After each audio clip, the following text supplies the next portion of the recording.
चीन की बात हो रही है तो सर ताइवान की भी बात कर लेते हैं। ताइवान की विदेश मंत्री जोसेफ वू ने कहा है कि ताइवान के खिलाफ चीन का खतरा जितना दिख रहा है उससे कहीं अधिक गंभीर है। यही नहीं, बीबीसी की एक रिपोर्ट में भी हमने देखा था, अभी एक हाल में आया कि जापान और ताइवान के आसमान में चीनी जासूसी गुब्बारे देखे गए। इस पर आपकी क्या प्रतिक्रिया है? जी देखिए, ताइवान के मामले में अभी आप देखिए दो बड़ी क्लियर चीज़ें हैं। अमेरिका में अभी ब्लिंकन गए थे, फॉरेन सेक्रेटरी उनके चाइना गए थे जी। और जब वो चाइना गए हैं तो उन्होंने बड़ा क्लियरली वहाँ बोला कि हम अमेरिका जो है वन चाइना पॉलिसी का समर्थन करता है जी, लेकिन ताइवान का स्टेटस को चाहता है जी। अब ये एम्बिग्यूटी है इसके अंदर। आप कह रहे हो वन चाइना और फिर कह रहे हो कि नहीं इसका स्टेटस को, और चाइना क्या कहता है? वन चाइना का मतलब कि ताइवान भी उसके अंडर होगा जी। और जल्दी में नहीं है। चीन ने शी जिनपिंग ने, आपने देखिए पिछले बार ही उन्होंने अपने पिछले टर्म में एक टर्म तो अभी शुरू हुआ था पिछले साल जी। उसमें 2040 तक का गोल रखा हुआ है जी। 2040 तक ताइवान वन चाइना में होगा जी। तो ये जो अमेरिका ने ओपन स्ट्रेटेजिक एम्बिग्यूटी कर रखी है जी पॉलिसी ताइवान के बारे में। जी। आप कह रहे हैं कि वन चाइना भी, और दूसरा इधर आप कह रहे हैं कि इसकी स्टेटस को होना चाहिए। तो ये जो चीज़ है, लेकिन चाइना क्लियर है। तो इसमें जो है जो दो तीन चीज़ें हैं कि मुख्य जो चीज़ है, ताइवान को भी थोड़ा सा अभी भ्रम सा हो रहा है कि भाई होगा क्या। ओपन कोई सपोर्ट नहीं कर रहा है ऐसे। बीच में देखा आपने पिछले साल कितनी एक्टिविटी हुई जी। पिछले साल यूरोपियन कंट्रीज से और बाहर से तकरीबन 30 डिप्लोमेट्स और head of state, senior diplomat head of state including Blinken और ये लोग गए थे वहाँ। नैन्सी पेलोसी तो गई थी तभी तो ज़्यादा शुरू हुआ था और इतने लोग गए थे। अब जो है डाउन प्ले हो गया है वहाँ जी। तो उसको भी लग रहा है कि है क्या जी ये चीज़।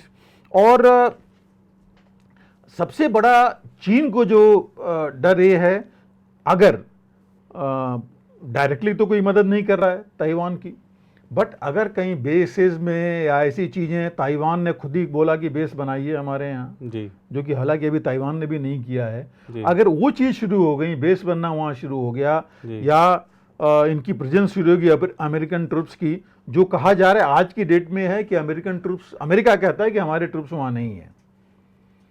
हालांकि अंडर एंड है कि उसके करीब 500 से 1000 के बीच में है जो कि बेसिकली ट्रेनिंग और बाकी फैसिलिटीज बाकी उसके लिए हैं, वहाँ पर हैं, लेकिन अभी नहीं है। लेकिन अगर ट्रुप्स आ जाएंगे तो प्रॉब्लम आ जाएगी वहाँ पर। मिलिटराइजेशन अगर हो गया ताइवान का एक्सटर्नल बाई नाटो और बाई अमेरिका तो फिर ये चीन के लिए काफ़ी बड़ी प्रॉब्लम हो जाएगी। दूसरा, जहाँ तक रेकी का है, एयरक्राफ्ट चीन भेजता रहा है। जहाँ तक वो आ रहा है कि उन्होंने बोला कि ताइवानीज वाटर्स के अंदर, पहले भी किया उसने, अभी भी कर रहा है, क्योंकि चीन जो ताइवान का है, ताइवान ने हर एक देश की तरह उसको पता है कि जब कुछ होगा तो पहले तो हमें ही देखना पड़ेगा, तो अपने डिफेंसेस उसने भी शुरू कर दिए हैं जी। और सबसे पहले जो वो काम कर सकता है ताइवान, क्योंकि चीन स्ट्रांग है, तो उसको है कि डिनाइल पॉलिसी। डिनाइल मीन्स चीन को डिनाई करें कि वो अपना एयरक्राफ्ट हमारे यहाँ लैंड करे जी, न ले आए हमारे उस पर, इसलिए वो एयर डिफेंस अपना तगड़ा कर रहा है जी। उसने कहा कि शोर्स पर वो अपने फौज नहीं ले आए जी, तो वहाँ भी डिनाइल कर रहा है। वहाँ पर कई जगह उसने जो डिफेंसेस और माइंस वगैरह अपने जो सी शोर्स हैं जहाँ से उसकी आने की अंदेशा है वहाँ पर उसने लगाने शुरू कर दिए हैं, और अंडरग्राउंड बेसिस भी बनाना शुरू कर दिया ताइवान ने। तो ये सब चीज़ें हैं जिसकी निगरानी चीन करना चाहता है, और इसलिए अपने वो जो उसकी रेकी के लिए वो भेजे जा रहा है अपने एयरक्राफ्ट और बाकी चीज़ें वहाँ पर। दूसरा, क्वाड, पैसिफिक जो नेशंस का जो ग्रुप्स और बाकी जो ग्रुप्स बने हुए हैं, जापान जितना आगे बढ़ रहा है, ये सब जो एक तरह से उस इलाके में पहले नहीं था, जो थ्रेट अभी चीन देख रहा है जी। तो ये सब देख करके है, और इसीलिए जैसे मैंने कहा कि अभी थोड़ी सी ताइवान के बारे में जितनी एक्टिविटी पहले थी वो कम हो गई सोचना। तो जो ताइवान के फॉरेन मिनिस्टर का इसीलिए बयान ज़्यादा आ रहा है कि लग रहा है उनको कि अभी यूक्रेन और उसके उसमें या यूक्रेन की भी सिचुएशन देख करके ये ताइवान पर उतना इम्पोर्टेंस लोग नहीं दे रहे हैं। तो ये फैक्ट भी है, लेकिन मुझे लगता नहीं कि इतना करने के बाद अमेरिका या जो यूरोपियन नेशंस हैं वो पीछे हटेंगे। अगर उन्होंने बोला है ताइवान को मदद देंगे तो मदद उनको तो देना पड़ेगा इसमें। लेकिन जिस तरह ताइवान अभी चीन ने ज़्यादा रेकी करनी शुरू कर दी, बीच में आपको याद है 2 महीने पहले, पिछले महीने ये रिपोर्ट आ गई थी कि जल्दी ही चीन ताइवान के ऊपर अटैक भी कर सकता है जी। तो ऐसी जब न्यूज आती है तो नेचुरली ताइवान को फर्क पड़ता ही है। बिल्कुल, उसकी धड़कन बढ़ना स्वाभाविक है उसको।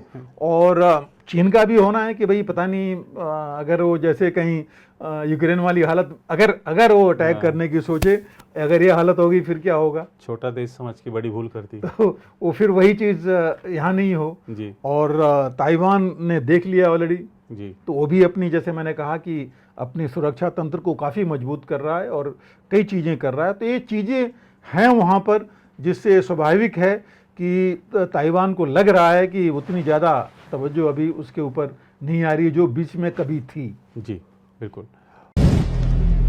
अगर आप भी लेना चाहते हैं देश दुनिया की तमाम जानकारी तो आज ही सब्सक्राइब करें हमारे चैनल को।